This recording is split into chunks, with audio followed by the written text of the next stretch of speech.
Hello. So, we're on to chapter 5 of the Coral Island.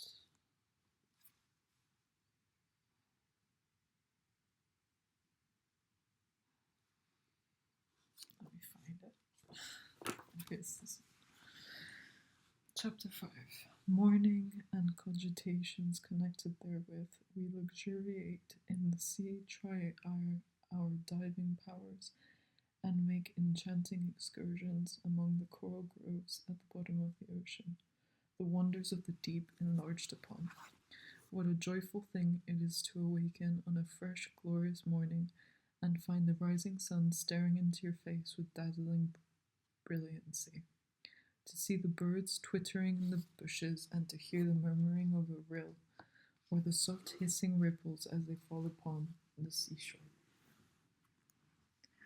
At any time and in any place, such sights and sounds are most charming, but more especially are they so when one awakens to them for the first time in a novel and romantic situation, with the soft sweet air of a tropical climate mingling with the fresh smell of the sea, and stirring the strange leaves that flutter overhead and around one, or ruffling the plumage of the stranger birds that fly inquiringly around, as if to demand what business we have to intrude uninvited on their domains.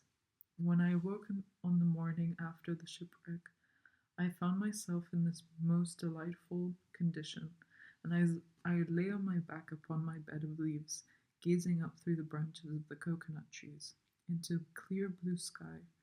I just thought of the Lorax for whatever reason, but I think because of the coconut trees, into the clear blue sky, like how the trees are really important.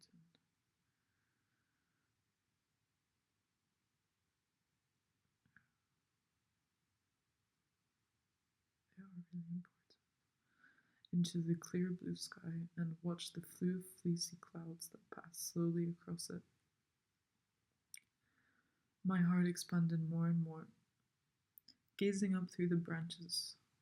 Let me read it again. When I awoke on the morning after the shipwreck, I found myself in the most delightful condition, and as I lay on my back upon my bed of leaves, gazing up through the branches of the coconut trees into the clear blue sky, and watched the fleecy clouds that passed slowly across it, my heart expanded more and more with an exulting gladness, the like of which I had never felt before. While I meditated, my thoughts again turned to the great and kind Creator of this beautiful world, as they had done on the previous day when I first beheld the sea and the coral reef, with the mighty waves dashing over it into the calm waters of the lagoon. While thus meditating, I naturally bethought me of my Bible, for I had faithfully kept the promise which I gave at parting to my beloved mother, that I would read it every morning, and it was with a feeling of dismay that I remembered I had left it in the ship. I was much troubled about this. However, I consoled myself with reflecting that I could keep the second part of my promise to her, namely that I should never omit to say my prayers. So I arose quietly, lest I should disturb my companions, who were still asleep, and stepped aside into the bushes for this purpose.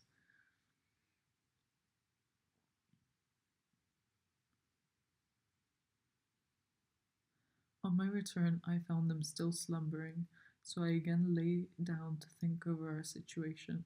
Just at that moment, I was attracted by the sight of a very small parrot, which Jack afterwards told me was called a parakeet. It was seated on a twig that overhung Peterkin's head, and I was speedily lost in admiration of its bright green plumage, which was mingled with other gay colours.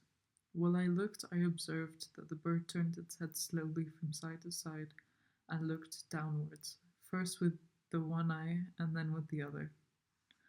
On glancing downwards, I observed that Peterkin's mouth was wide open, and that this remarkable bird was looking into it. Peterkin used to say that I had not an atom of fun in my composition, and that I never could understand a joke.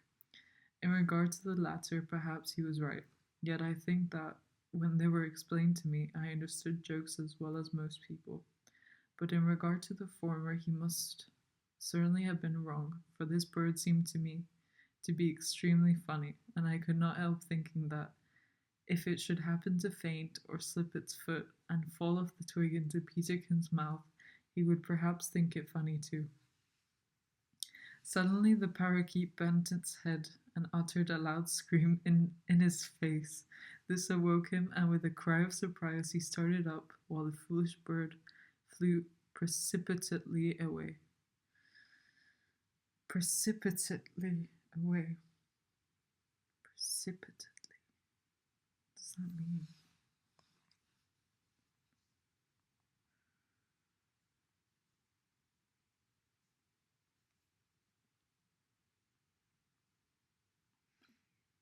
Like, very quickly?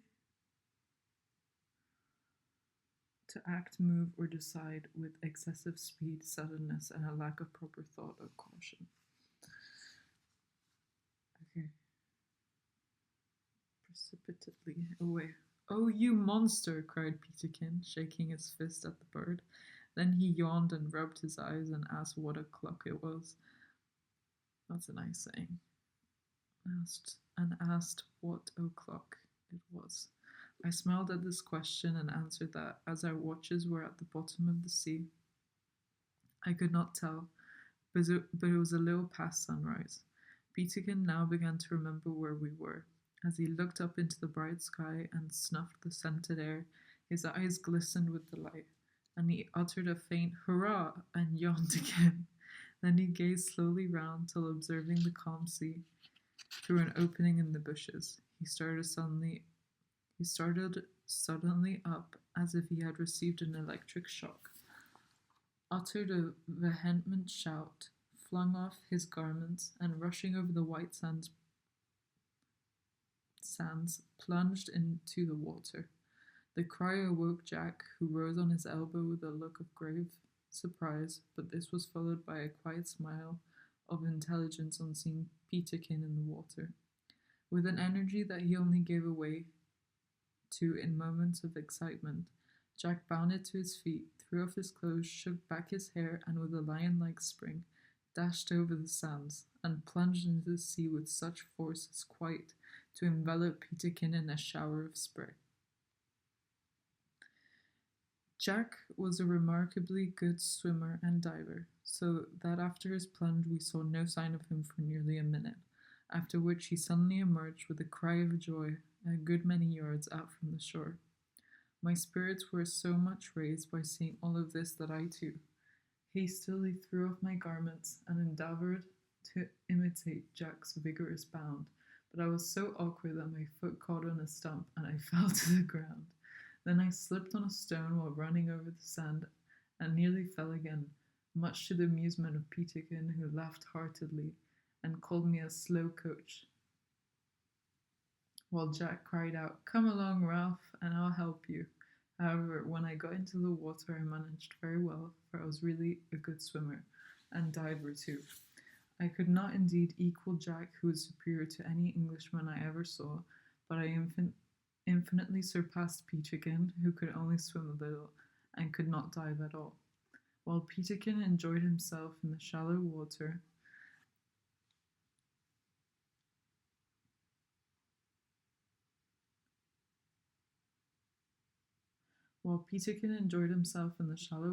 and in running along the beach, Jack and I swam out I shall into the deep water and occasionally dived for stones. I shall never forget my surprise and delight on first beholding the bottom of the sea. As I have never before stated, the water within the reef was as calm as a pond. As I have before stated, the water within the reef was as calm as a pond, and as there was no wind, it was quite clear, from the surface to the bottom, so that we could see down easily, even at a depth of 20 or 30 yards. When Jack and I dived in shallower water, we expected to have found sand and stones, instead of which we found ourselves in what appeared really to be an enchanted garden. The whole of the bottom of the lagoon, as we called the calm water within the reef, was covered with coral of every shape, size, and hue, Some portions were formed like large mushrooms, others appeared like the brain of a man, having stalks or necks attached to them, but the most common kind was a species of branching coral, and some portions were of a lovely pale pink color, others pure white. Drinking break.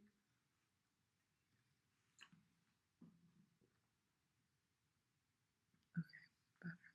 Among this, there grew large quantities of seaweed of the richest hues imaginable, and of the most graceful forms, while innumerable fishes, blue, red, yellow, green, and striped, sported in and out amongst the flower beds of this submarine garden, and did not appear to be at all afraid of our approaching them.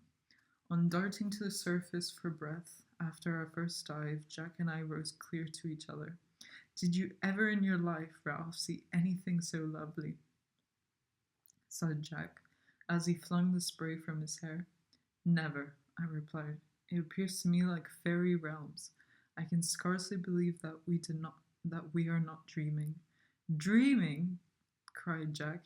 Do you know, Ralph, I'm half tempted to think that we really are dreaming. But if so, I am resolved to make the most of it, and dream another dive. So here goes. Down again, my boy. We took the second dive together and kept beside each other while underwater, and I was greatly surprised to find that we could keep down much longer than I ever recollect having done in our own seas at home. I believe that this was owing to the heat of the water, which was so warm that we afterwards found we could remain in it for 2 and 3 hours at a time without feeling any unpleasant effects, such as we used to experience in the sea at home. When Jack reached the bottom, he grasped the coral stems and crept along on his hands and knees, peeping under the seaweed and among the rocks. I observed him also pick up 1 or 2 large oysters and retain them in his grasp, as if he meant to take them up with him. So I also gathered a few. Suddenly, he made a grasp at a fish with blue and yellow stripes on its back, and actually touched its tail, but did not catch it. At this he turned towards me and attempted to smile, but no sooner had he done so than he sprang like an arrow to the surface, where on following him I found him gasping and coughing and spitting water from his mouth. In a few minutes he recovered, and we both turned to swim ashore. I declare, Ralph, said he, that I actually tried to laugh underwater. So I saw, I replied, and I observed that you nearly caught that fish by the tail.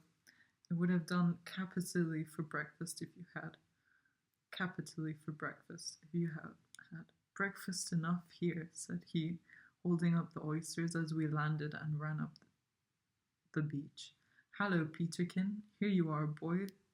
Split open these fellows while Ralph and I put on our clothes. They'll agree with the coconuts excellently, I have no doubt.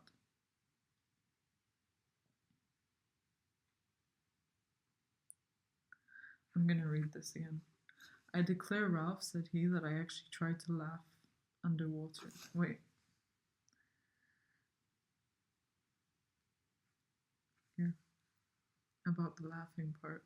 I observed him also pick up 1 or 2 large oysters and retain them in his grasp, as if he meant to take them up with him, so I also gathered a few. Suddenly he made a grasp at a fish with blue and yellow stripes on its back and actually touched its tail, but did not catch it. At this he turned towards me and attempted to smile,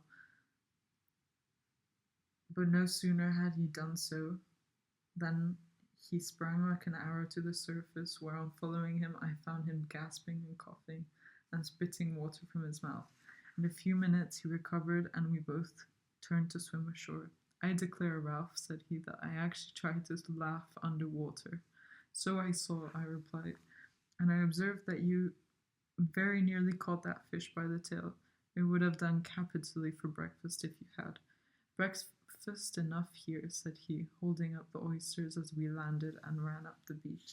Hallo, Peterkin, here you are, boy. Split open these fellows while Ralph and I put on our clothes. They'll agree with the coconuts excellently, I have no doubt. Peterkin, who was already dressed, took the oysters and opened them with the edge of our axe, exclaiming, "Now that is capital. There's nothing I'm so fond of." "Ah, that's lucky," remarked Jack. "I'll be able to keep you in good order now, Master Peterkin. You know you can't dive any better than a cat, so, sir, whenever you behave ill, you shall have no oysters for breakfast." "I'm very glad that our prospect of breakfast is so good," said I, "for I'm very hungry." "Here then, stop your mouth with that, Ralph," said Peterkin, holding a large oyster to my lips. I opened my mouth and swallowed it in silence, and really it was remarkably good. We'll now set ourselves earnestly about our preparations for spending the day.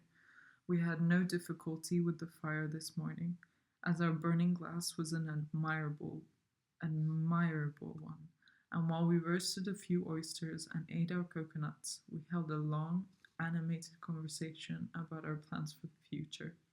What those plans were and how we carried them into effect, the reader shall see hereafter. Ooh, Chapter 6. An excursion into the interior in which we make many valuable and interesting discoveries. We get a dreadful fright, the breadfruit tree, wonderful peculiarity of some of the fruit trees, signs of former inhabitants. Wonderful peculiarity of some of the fruit trees and signs